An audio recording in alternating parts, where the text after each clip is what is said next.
ነገር ግን እስራኤላውያን በጎ ልማድ አላቸው ለልጆቻቸው ሃይማኖታቸው ብቻ አይደለም የሀገራቸውንም ዳር ድንበር ጭምር ይነግሯቸዋል ያስተምሯቸዋል አሁን ወደ ሀገራቸው እኮ ሲመለሱ ያው በሚስጥር ማንንም አውቆ እንዳይቆራረሰው እኮ ነው ያው በሚስጥር ሲጠየቅ ከእስከ ስለው በልጆቻቸው ነው የሚሰጧቸው ስለዚህ ለሃይማኖታቸው ማለዩ ነው እኒህ ወጣቶች በባዕድ ሀገር ሄዱና በትንቢተ ዳንኤል በምዕራፍ 1 ላይ እንደምናገኘው በባዕድ ሀገር ሄዱና የባዕድ ሀገር ምግብ እንዲመገቡ ተደረገ ማለት ታዘዘ እነሱን የሚያስተዳድራቸው ሞግዚታቸው እንዲመገቡ አላቸው እነሱ ግን ሃይማኖታቸው አይፈቅድም ነበር ምክንያቱም ያመጋገብ ከነሱ አመጋገብ ጋር አይሄድም አንዳንድ ጊዜ እየራባችሁ ሃይማኖት አይፈቅድም ብላችሁ ምግብ ታውቃላችሁ ነው ወደ ምን ልብላ እንጂ ብላችሁ ትበሉ ይሆን የማይሆን እየመሰላችሁ ተስፋ ቆርጣችሁ ተሎ ለባዕድ ባህል ትማረኩ ይሆን የራሳችሁን ተሎ ተተው ይሆን እነዚህ ወጣቶች ተሎ አልተውም ባክ ይሄን የባዕድ ምግብ አይጣፍጥም ከእምነታችን ጋርም አይሄድም አንበላም አሉ በዚህ ጊዜ ነው እንግዲህ ይሄን አንበላም በሚሉበት ጊዜ የለም እናንተ ከስታችሁ ቢያያችሁ ይሄ ንጉሱ ከሌሎቹ ህፃናት ተለይታችሁ ቢያያችሁ እኔን ይቀጣኛል አላቸው ዳንኤል ይህን ትንቢት የጻፈው ዳንኤል ወጣቱ ምን አለ ባክህ ጊዜ ስጠን ትንሽ ጊዜ ስጠንና ሞክረን በእምነታችን ውስጥ ሆነን ጥራጥሬ በልተን የምንከሳ የማይመቸው ነው የምናሳጣ ከሆነ ያን ጊዜ አንተ የምትለው እናደርጋለን ባክህ ለእምነታችን መገለጫ ጊዜ ስጠን አለው አው በእምነት የሚናገሩ ሰዎች እግዚአብሔር ነው የሚናገርላቸው በእምነት ስትናገሩ ጨካኞቹን ሩሩ ታደርጋላችሁ ግፈኞቹን የዋህ ታደርጓቸዋላችሁ ብቻ በእግዚአብሔር በእምነቱ ናችሁ መናገር ነው ይሄን ጊዜ ይራራላቸውና ለ10 ቀን ፈተናቸው እነዚህ ወጣቶች ጥራጥሬ እየበሉ ሰነበቱ በ10ኛው ቀን ሲታዩ በዚያ ባገሩ አመጋገብ ያወፍራል ያሳምራል ከተባለው ምግብ ይልቅ እነሱ በልተው አምረው እንደውም እነሱ ይመገቡት የነበረው ምግብ ጥበብና ማስተዋልን ጭምር ሰጥቶ ተገኙ ስለዚህ እነሱ በጥበብና ማስተዋል ውስጥ አደጉ ያን ጊዜ ተዋቸው ማን ነበር የሚያሳምረው እኮ እምነት እኮ ነው እግዚአብሔር ነው የሰው ልጅ የሚያሳምረው ምግብ እኮ አያሳምርም ቢበዛ በሽታ ነው የሚሆነው ልብስ እኮ አያሳምርም ቢበዛ ሸክም ነው የሚሆነው አስተውላችሁታል ወገኖች እግዚአብሔር ነው የሚያሳምረው ሁሉ ጊዜ መንገዳችሁን ከእግዚአብሔር አድርጉ እነዚህ ወጣቶች በዚህ አለሙ ግን ፈተና ምን ጊዜ አለ ከእግዚአብሔር ጋር የሆነ ሰው ሁሉ ጊዜ ይፈተናል ምልክታችሁ ነው ፈተና በዛ ቁጥር ከእግዚአብሔር ጋር ይሄዳችሁ ወዳናችሁን እግዚአብሔር ያስተካክልላችሁ እንደሆነ ያ ምልክቱ ነው ንጉሱ ያገሩ ንጉስ አሁን ኑሮ ሲመቸው ሲደላደልለት አንዳንድ ጊዜ ሰዎች የሚሰሩትን ሲያጡ የሚያደርጉትን ይቀላውጡ ነውና በተለይ ደግሞ የሃይዛብ ሀገር ስለነበረ አምልኮቱም የተለያየ ነው ነገር ግን ይሄኛው የከፋ የሚሆነው ንጉሱ ራሱ ማጥፋቱ ብቻ አይደለም ኃጢአተኞች ስለራሳቸው ኃጢአት መስራት ሳይሆን ኃጢአታቸውን በአደባባይ መስከር ይፈልጋሉ ኃጢአታቸውን የበላይ ማድረግ ይፈልጋሉ የነሱ ጥሩ እንደሆነ እንዲገኝ ይፈልጋሉ እንዲህ አይነት ጠባይ ያላቸው ዛሬም አሉ ትላንትም ነበሩ ይሄ ንጉስ ጣዖት አሰራና ለጣዖቱ ሁሉም ህዝብ እንዲሰግድ ማንንም እምነት በልብ የሚገለጽ ግለሰቡ በስርዓት በህግ የሚቀጠው ነበር ግን የሰውየ በግዳጅ እንዲያምኑ አደረጋቸው ታዲያ እነዚህ ወጣቶች የለም የምናምነውንማ የሚከለክለን የለም አሉ ሹመትም ተሰጥቷቸው ነበር ከፍ ያሉ ቦታ ነበሩ ታዲያ ሰዎችም ፈጠን ብለው እነዚህ ሰዎች ትእዛዝን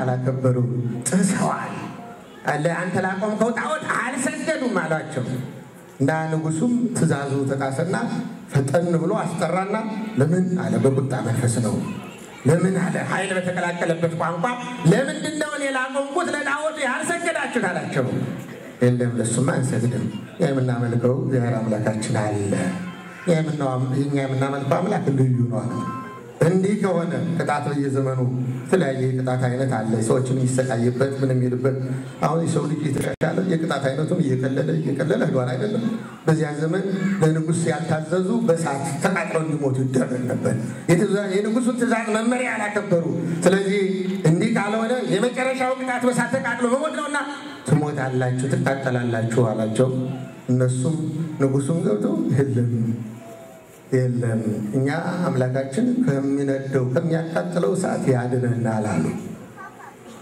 በያድነንም እንኳን አሉ በያድነንም እንኳን ለምክንያቱም በያድነንም እንኳን አንድም ማንሰፍ ደወቃለት አንዳንድ ጊዜ ለመጠራት ሊሆን ይችላል። ለመጠራት እሳቱ ሃይማኖት መፈታተኛ አይደለም። ይህ ዓለም ኃላፊ ነው። ስለዚህ ያ ለጽድቅ ለበረከት ሊሆንላቸው ይችላልና ይሄ እንኳን ለበረከት ለጽድቅ ሆኖ ቢያቃጥለንም እንኳን እምነታችን ግን የሚለውጥ አይደለም አሉ። እንዲህ ብላችሁ ታውቃላችሁ? ልጆቻችሁ እንዲህ አጠንክራችሁ አስተምራችኋቸዋል? እንዲህ ጠንካሮች ናቸው? እናንተስ እንዲህ ጠንካሮች ናቸው? ብንሞትም እንኳን ሞታችን ክብር ነው ብላችሁ አስባችሁ ታውቃላችሁ? ዓለም ኃላፊ ነውና በሚያልፍ ዓለም ውስጥ የማያልፍ ታሪክ ጠባሳ ጥለን አንሄድም፣ ከዚህ አንለይም ብላችሁ ታውቃላችሁ? እነዚህ ወጣቶች ግን እንደዚህ አሉ።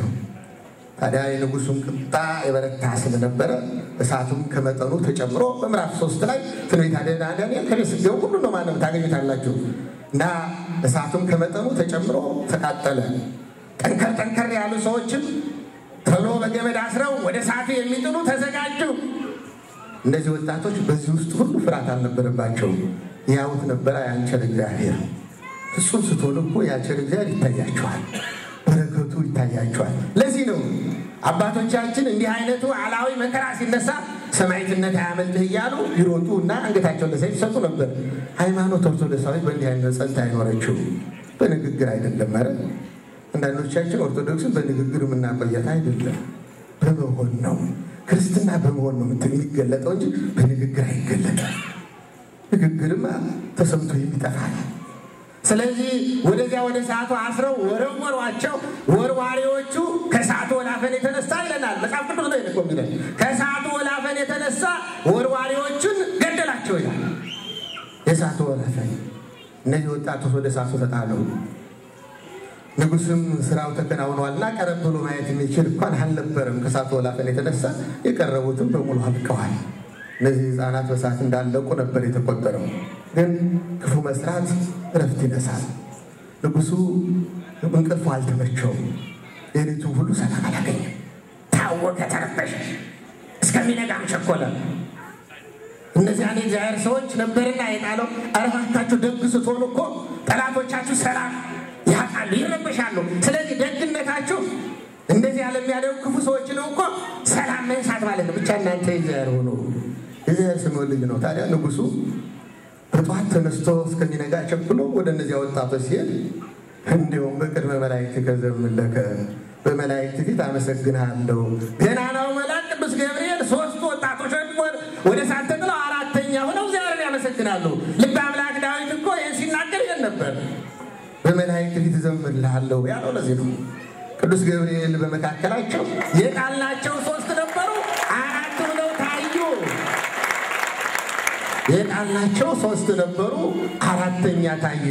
ይህን ገናና መልአክ የምናከብረው ዛሬ በዚህ ነው። አሁን ንጉሱም ተደነቀ ነው የሚለው። እንዲህ አይነት ነገር ተደርጎ አይታወቅም፣ ታይቶም አልታወቅም። አዲስ ነገር ሃይማኖት አዲስ ነገር ይፈጥራል እኮ አዲስ ህይወት ነው።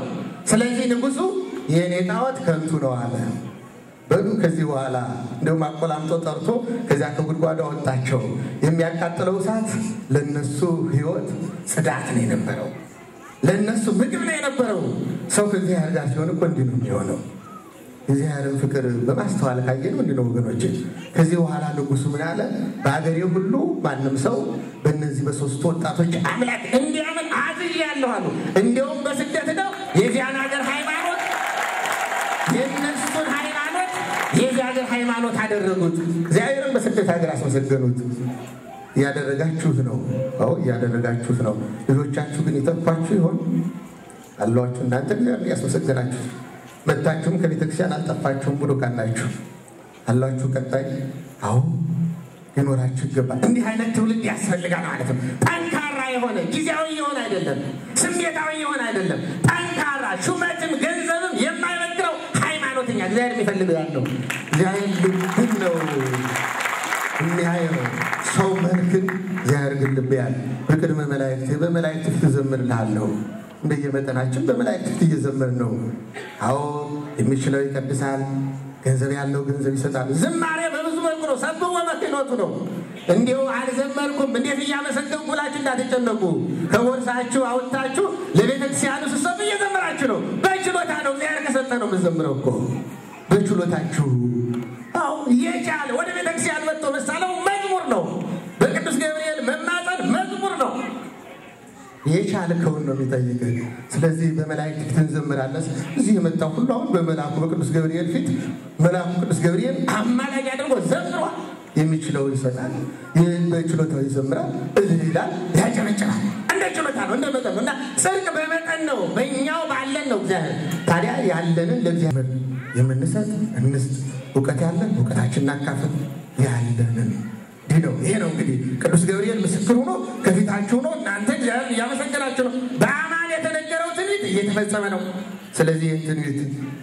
ይህን ትንቢት ሲፈጸም አይተናል ሰምተናል ምስክር ታዲያ በዚህ ነው እንግዲህ የመጀመሪያው ታምን እኛ እዚህ መገኘታችን ስለ ይህንን ታሪክ የቀደሙ አባቶቻችን ስለጻፉልን አንብን የተናገርነው ይህንን ብንጽፈው ነገ አባቶቻችን ይጠቀሙበታል እግዚአብሔር አምላካችን እንግዲህ የጎደለውን ደግሞ በብዙሃን አባቶች ሞላዋል ስለነበረ ሰዓት አምላካችን የተመሰገነ ይሁን ወስብሐት ለእግዚአብሔር